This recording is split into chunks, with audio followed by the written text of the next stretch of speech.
নতুন এক লড়াইয়ের জন্য রাইকে প্রস্তুত করতে শুরু করে দিল স্রোত। হ্যাঁ বন্ধুরা, ভিডিওতে লাইক দিয়ে দেখতে থাকুন। যে মুহূর্তে কিনা রাই পরিস্থিতির কাছে হার মেনে মাথা নত করে মাথায় হাত দিয়ে বসে থাকে অন্ধকার ঘরে, ঠিক সেই মুহূর্তেই স্রোত রাইয়ের কাছে গিয়ে বলতে থাকে যে রাই দিদিভাই, এরকম করে চুপ করে মাথায় হাত দিয়ে বসে থাকলে কিন্তু সমস্যার সমাধান হবে না, সমস্যার মোকাবেলা করতে হবে, তোকে এই লড়াইয়ে লড়তে হবে এবং ভালো নম্বর নিয়ে তোকে পাস করতে হবে। তুই সেটা বুঝিস না।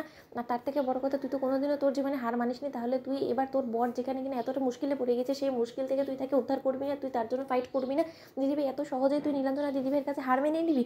কী করেছিল তোর বর বলতো? তোর বর তো সম্পূর্ণরূপে নির্দোষ, তুই তো সেটা নিজেও মনে কোথাও না কোথাও বুঝতে পারছিস। তার সত্ত্বেও তুই কেন এরকম করে চুপ করে বসে আছিস বলতো? আজকে অনির্বাণ দাদাভাইকে কোর্টে প্রডিউস করা হবে। অনির্বাণ দাদাভাইয়ের জন্য লড়াই করার জন্য তুই কি একবারও ভেবেছিস যে অনির্বাণ দাদাভাইয়ের হয়ে লড়াই করার জন্য কোর্টে কেউ নেই এবং অনির্বাণ দাদাভাইয়ের পাশে রীতিমতো আমরাও নেই? তাহলে অনির্বাণ দাদাভাই কোথা থেকে মনের জোর পাবে বলতো?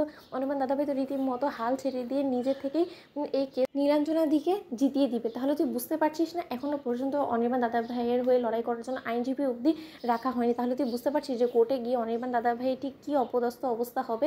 নাজেহাল করে ছেড়ে দিবে মেজদি ভাইয়ের পক্ষের আইনজীবী, তখন কি করবে বেচারা? অন্যদিকে রাই বলে থাকে যে স্রোত, আমার সামনে এগুলো কথা বলে কোনো রকম কোনো লাভ নেই, কারণ আমি কিচ্ছু বুঝতে পারছি না আমার এই মুহূর্তে ঠিক কী করা উচিত। আমি বুঝতে পারছি না কাকে বিশ্বাস করা উচিত, আর যে জিনিসটা আমি চোখের সামনে দেখেছি বা আমি কী করে অস্বীকার করব। অন্যদিকে নীলাঞ্জনা বলতে থাকে যে স্রোত, তুই যে পরিমাণে রাই দিদিভাই কান ভাঙানোর চেষ্টা করছিস এবং আমার বিরুদ্ধে রাই দিদিভাইকে উস্কে দেওয়ার চেষ্টা করছিস, তাতে করে তো আমার বিপদ বাড়বে বলে তো কমবে না।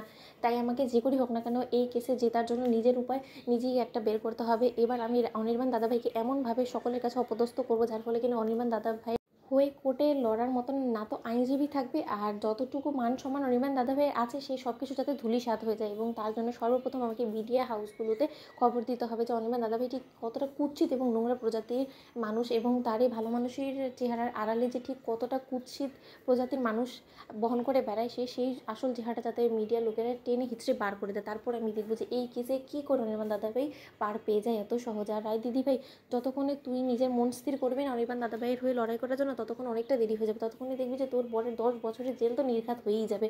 অন্যদিকে স্রোত বলতে থাকে যে সার্থক, তুমি একবার খবর নিয়ে দেখো না যে অনির্বাণ দাদাভাইয়ের হয়ে লড়াই করার জন্য কেউ এই কেসটা আদৌ নিতে চায় কিনা। অন্যদিকে সার্থক বলতে থাকে যে স্রোত, নানান রকমভাবে আমি চেষ্টা করে ফেলেছি, ইভেনকি আমি আমার বন্ধুদেরকেও বলেছি, কিন্তু কেউই এই কেসটা নিতে রাজি হচ্ছে না। সবারই শুধু একটাই কথা যে এই কেসে সচরাচর হাজার লড়াই করার চেষ্টা করার সত্ত্বেও কোনো মতেই জেতা যায় না। যাই আর তারা জেনে বুঝে কেসে হারতে রাজি না, তার জন্য তারা কোনো মতে কেস নিতে রাজি হচ্ছে না। এখন আমরা কী করতে পারি বলো তো?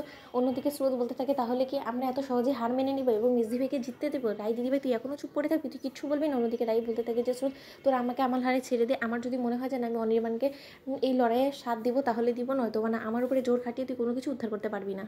অন্যদিকে স্রোত বলতে থাকে, তাহলে কি আজকে অনির্বাণ দাদাভাইকে প্রডিউস করাবে? তুই কোর্টে যাবি না? তো বন্ধুরা, লাইক এবং শেয়ার করে সাবস্ক্রাইব করলো না।